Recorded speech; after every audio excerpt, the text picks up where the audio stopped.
Alright guys, before we get into the meat and potatoes of this video, I wanted to show you guys what I've been doing around here lately. I went out and I bought myself a nice desk, workbench area here, and some nice new equipment. Down here there's a small circular saw, which has been working out great so far. A scroll saw, so I can make any type of intricate little designs that are just too much of a pain in the ass to go and model up and use the machine for. I can do that by hand. The CNC machine is now on a flat level surface. I need to go through it. I need to level the bed again.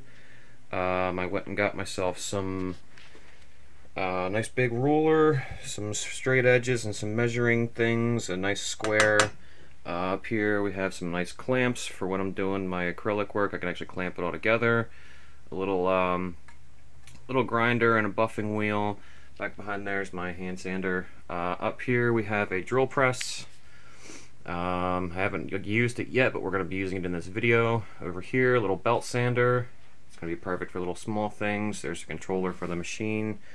The machine itself. In here I just have some sandpapers and other sanding belts for the sander. In this drawer I have some just tools. I have another blade. My calipers needed to be upgraded, so I went and just got another cheap set. The wheel on mine broke, so I got a new one that's got a metal wheel on it. That'll come in handy. Drill bits, just some other things, scroll saw blades. I also picked up, this is the Node 202 from Fractal Design. My Asus laptop over there is just not going to cut it for the things that I do, the 3D modeling and such. So I'm going to be doing a build in this. That'll be in the future video once I have financing for, components to go inside of it. I would like to have something with hyper-threading for all the 3D modeling and a lot of memory. But that's the new work area. Let's get into the case build.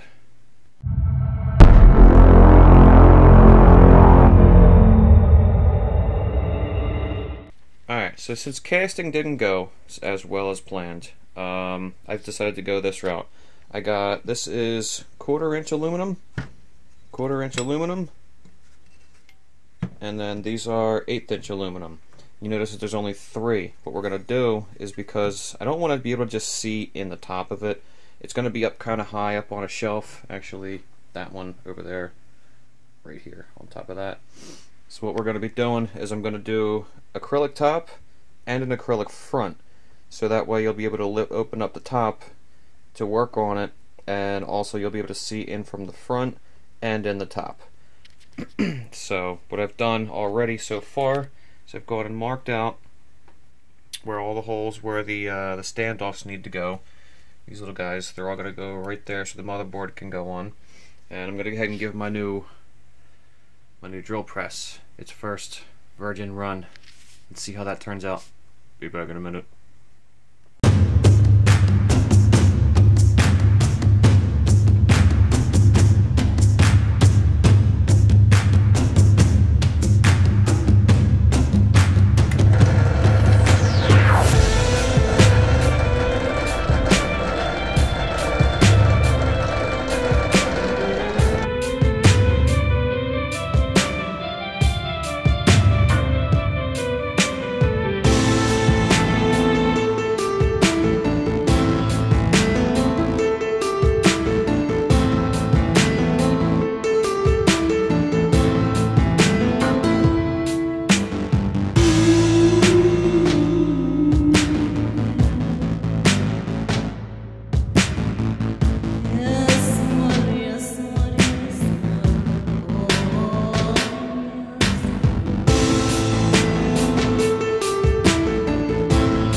Ta-da! The motherboard is mounted.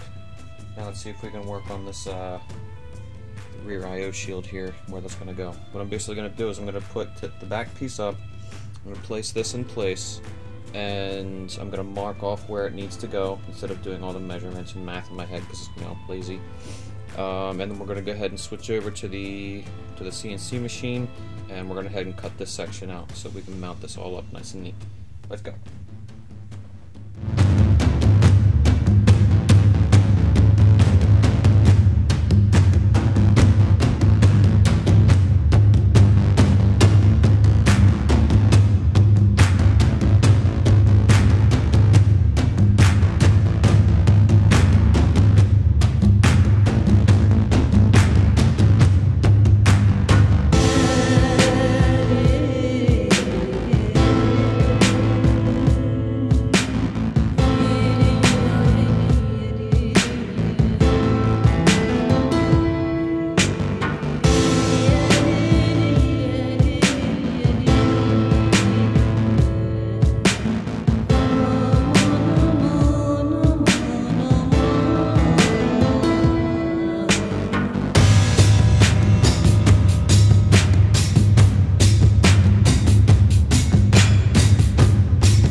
lined up.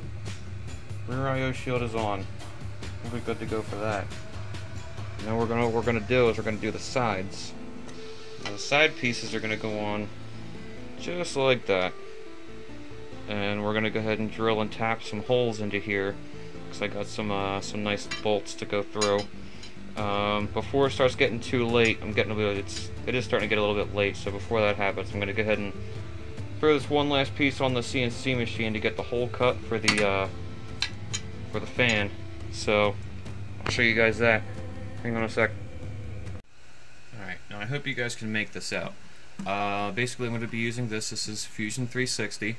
It's a free CAD CAM program for 3D modeling. This is actually a very, very simple design, so I'm not actually going to go and make the whole stock the right size and everything like that. So all I'm really gonna do is create a piece of material, 1/8 inch thick, with a 60mm hole going all the way through it. So first thing we do is we come over here. All right. So I'm just gonna go here, sketch a rectangle, 2-point rectangle, and we are going to go ahead and sketch that on this plane here. Basically, we need a 60mm hole, so I'm just going to create an object that is, we'll say 80 millimeters by 80 millimeters. We'll do that. Stop sketch. So there we have our rectangle. Now we need to give it some depth. What we can do is we can right-click, press pull, and then our material is 3.9 millimeters thick, so we're going to say 3.1 millimeters, and now we have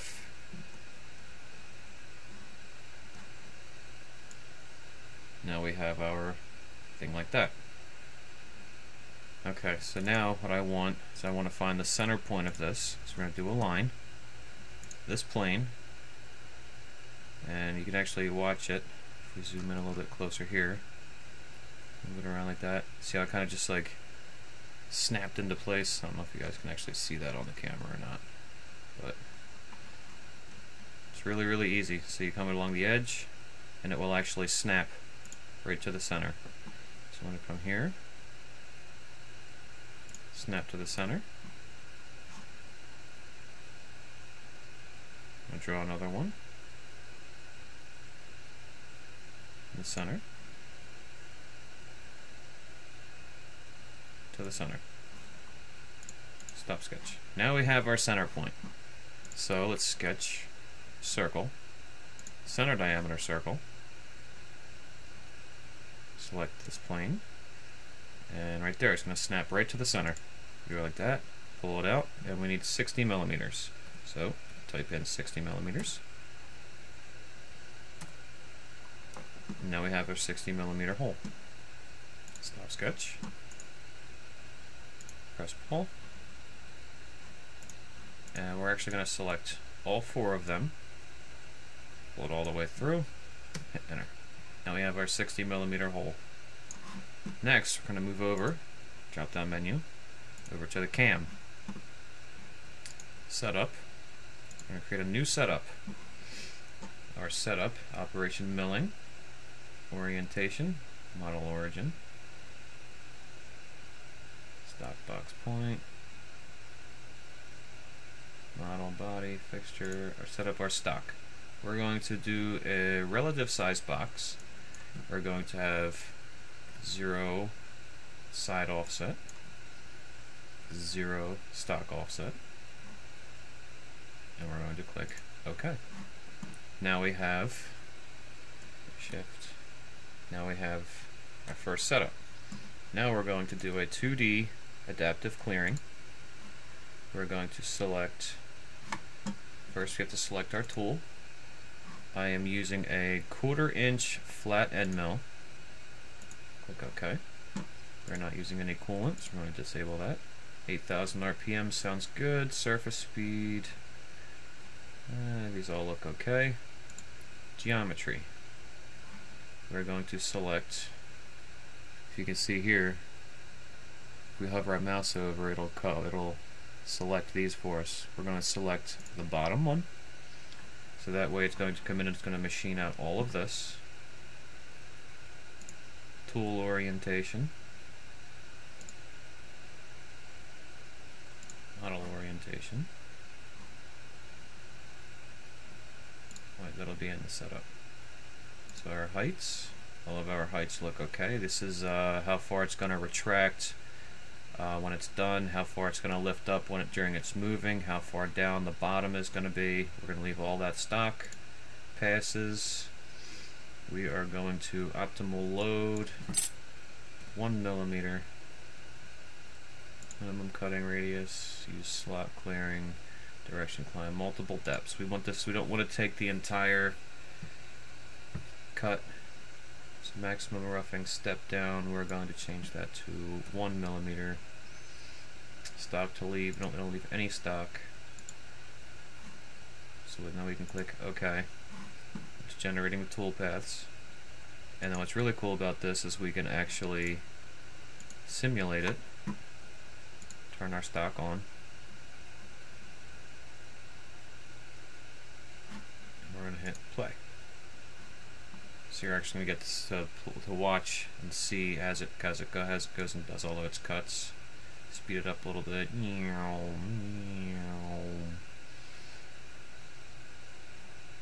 And we can just go all the way to the end. Statistics. This is going to be a 9-minute operation. We're going to click OK. Now what we're going to do is we're going to post-process this. That's what's going to generate our G code so that we can send it to the machine itself. Post. We're going to call this 60 millimeter fanhole. Save it. It's going to pop up. This is all of the G code. This is what it actually looks like. What the machine actually sees. This is all the code. We're just going to ignore that right now. Minimize this. And this is universal G code sender. This is what controls the machine. I don't know if you can hear it or not, but I can bump it around. You can hear it. File mode, browse, 60 millimeter fanhole, open that up, to visualize,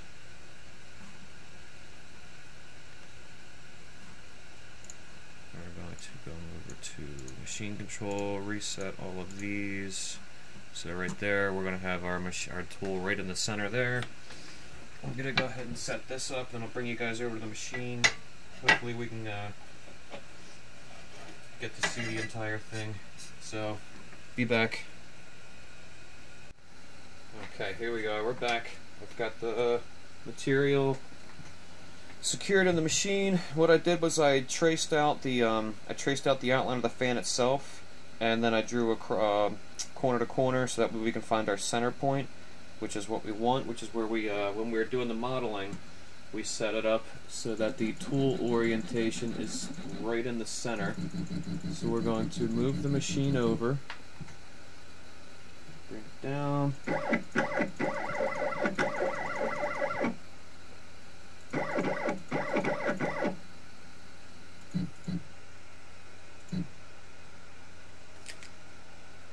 like to turn the bit so that way. Okay, now what we can do is that was bumping it around 1 millimeter at a time. We're going to lower it to 0.1 millimeters. And then we're going to start lowering it down. I use a piece of paper as a, basically as a feeler blade. It's about 3/1000 of an inch thick, which is right around where we want it. Oop, right there. See how it's starting to slide now? That's right where we want it. And the tool is perfectly centered. I'm going to go ahead and start this. It's going to get loud. Actually, you know what? I'll lower the volume during editing. So, reset X, reset Y, reset Z. File mode. Turn the machine on.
is almost that, folks. As you can see right here, remember I told you my bed's not flat? Right here you can tell because it cut deeper here, meaning this side is higher and this side is lower than the other. I forgot about that before when I did this. And I don't know what happened, but it's oval shaped. Like it's longer than this way. You can see right here where it reaches that, and see how much space is on the sides here. Somehow, for some reason, it's oval shaped. I'm gonna have to look into the code and see what happened there. But basically, what I'm really gonna do really quick, so I'm gonna actually turn this 90 degrees, and I'm gonna rerun the code again, so that way it cuts. You know, it's basically just gonna cut this part, then I'll clean this up manually. Then I'll come back and I'll show you guys. You know, we'll finish up this case. So I'll be back in a bit.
Okay guys, as you can see here, I've gone ahead and put the case together, bolted it all together, and I've gone and mocked up the motherboard and the network card.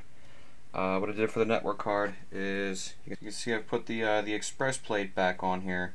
However, I ground it down so that way it doesn't have that ridge anymore, and I put a hole through it and the back so that way it'll get bolted straight to the back here and it won't have any play in it. The fan, I went ahead and did this. I found out what was wrong with the machine as well, why this hole kept going oval shaped. My one stepper motor, this one back here, the one that makes this thing actually slide back and forth, is wearing out. So when it goes to make its side to side motions, it's missing a couple steps, so it's not making a complete travel this way. It's actually going like this way. I don't know if you could see it in the video, but it was actually like skipping here in the corner. It would come around and then skip here again in the corner, and then continue around. So I need to get a new stepper motor for there. But back to this. Everything is. I went ahead and I countersunk all the holes, so that way these bolts all sit nice and flush. What we're going to do is we're going to put a skin coat of Bondo over the outside of this, so that way everything is smooth and you won't even see any bolts. And then we're going to go ahead. I was going to be doing the interior polished. I was going to polish the interior, but I've decided against doing that. We're going to make the entire thing a matte black finish, and I have a UV light LED strip from Dark Side that I'm going to be putting in. And let's see if you can get a better look at this too. You can see this little gap right here, how the back piece sticks up a little bit. Well, that's actually more than 1/4 of an inch. I'm going to be using 1/4 inch acrylic. What I'm going to do is this is going to sit flush with this, so there's going to be a slight air gap right along here on both sides, and that's where it's going to exhaust. This fan back here is going to pull positive pressure into the case, and it'll escape, you know, through these tiny air gaps there, which will be perfect for it. And so as the acrylic is going to come across here, and it's going to come down here, so that way the top and the front are going to be acrylic, so you can see inside of it, and the UV light will light everything up. I really didn't want to finish the video here. I wanted to get into painting and finishing and all that. I wanted to get the build complete and save the next video for the PfSense side, the software side of things. But I am going to have to end this video here because there's been a new addition to my arsenal of tools. I finally got myself a 3D printer. This is the Anet A8 based off of the Prussia i3. I'm going to be posting a video, and of course I still have to tidy up these wires a little bit. You can see I haven't completely. I've done a couple of test prints. The first one didn't go so well because the filament got actually kinked and jammed in there overnight. But and this is what it was supposed to be. It was supposed to be a little box. But this was the second print. Second print came out perfect. All I did was I just created this. What I want to do with this is I want to print some parts for this. That's why I'm saving the paint and everything for the next video. I want to print the hinges. I want to see if I can make some cool, like, I don't know, some sort of really cool looking hinges. Let me know if you guys have any cool ideas what would look good for hinges. And also the SSD, I was going to mount it directly to the side here with these 4 holes. But I think I actually want to print. I want to print something out for this. I want to print something like something that I could just, you know, slide it in, like bolt it up here, and then I can just, like, you know, slide this in and out. So you can see the clearances here, you know, for where the power supply is going to be right here.